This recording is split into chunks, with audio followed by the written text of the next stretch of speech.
Serious.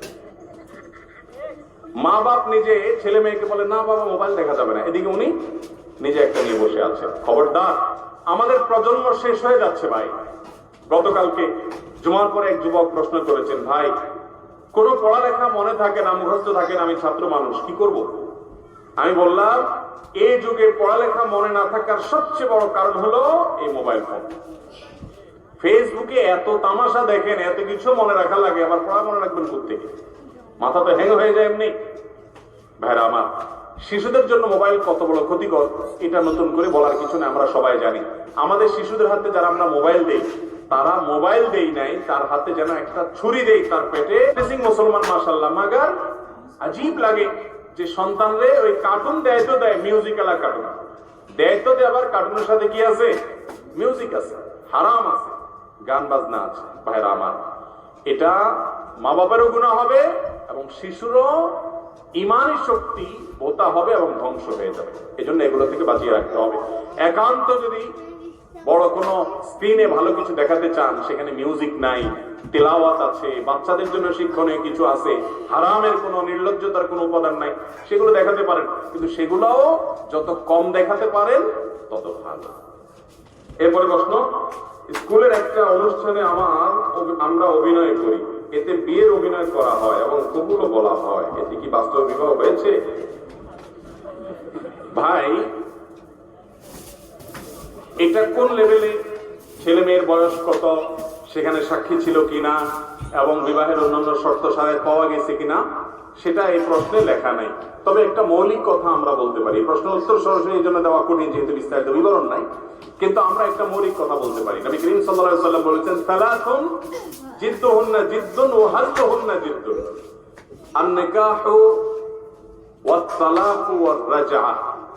তিনটা বিষয় seriously করলে যা হবে, দুষ্টুমি করে, হাসি মজাক করে, তামাশা করে করলেও তা হবে। এর ভিতরে একটা হলো বিবাহ, আর একটা হলো তালাক, আর একটা হলো তালাক প্রত্যাহার।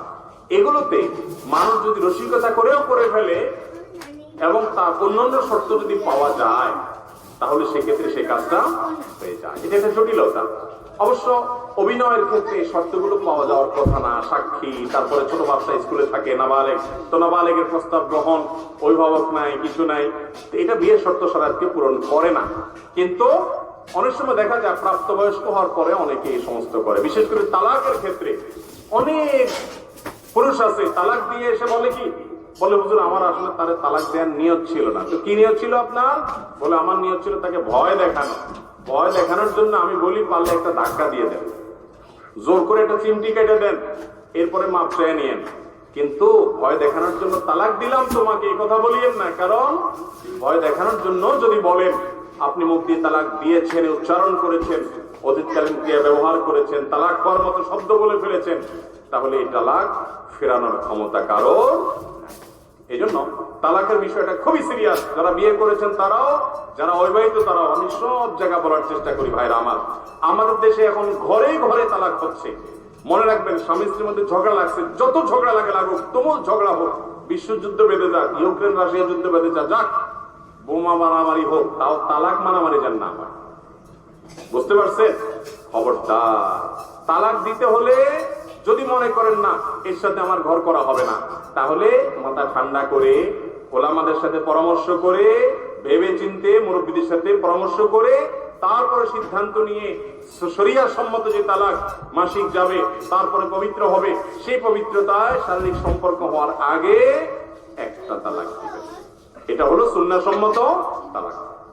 মনে আইলো আর রাগ আসলো আর তালাক মেরে দিলেন, এটা তালাক দেওয়ার কোনো পদ্ধতি হতে পারে না। আল্লাহ আমাদেরকে বোঝার তৌফিক দান করুন। স্টাইল করে টাকনোর উপর প্যান্ট পরলে সব হবে কিনা? ভালো প্রশ্ন তো। আজকাল অনেকে স্টাইল করে কি করে, টাকনোর উপর প্যান্ট পরে, মানে এটা স্টাইল।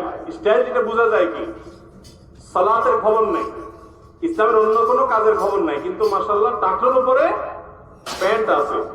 তো দেখতে হবে এটা কেন করছে, সে কি হারাম থেকে বাঁচার জন্য করছে নাকি এটা ফ্যাশনের জন্য করছে। ফ্যাশনের জন্য যদি করে তাহলে সেক্ষেত্রে এর কারণে সওয়াব হওয়ার কোনো কারণ হতে পারে না। কারণ ইন্নামাল আমালু বিন্নিয়াত, সমস্ত আমল নিয়তের উপর নির্ভর করে। আপনার উদ্দেশ্য যদি হয় দুনিয়া, তাহলে সেক্ষেত্রে দুনিয়াটাই হবে, সব আল্লাহর কাছে পাবেন না। ফ্যাশনের অংশ হিসেবে অনেকে দায়ী রাখে, আছে না? ওই যে ফ্রেঞ্চ কাটিং বলে, দেখা যায় যে একটা মানুষ ফাঁসে ইবাদতবন্দির খোঁজ খবর নাই, হ্যাঁ, ফরজ ইবাদতের খোঁজ খবর নাই, মাকে দায়ী রাখছে।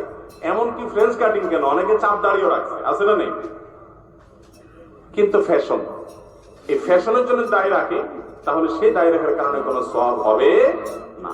ফ্যাশনের কারণে কেউ টাকনোর উপরে প্যান্ট করলো, তাতে সওয়াব হবে না। তবে হ্যাঁ, একটা জিনিস হবে, ফ্যাশনের কারণে হোক আর যে কারণে হোক, সে টাকনোর উপরে তো পড়ছে, এই জন্য সে টাকনোর নিচে পড়ার যে গুনাহ, সেটা থেকে অন্তত বেঁচে গেছে।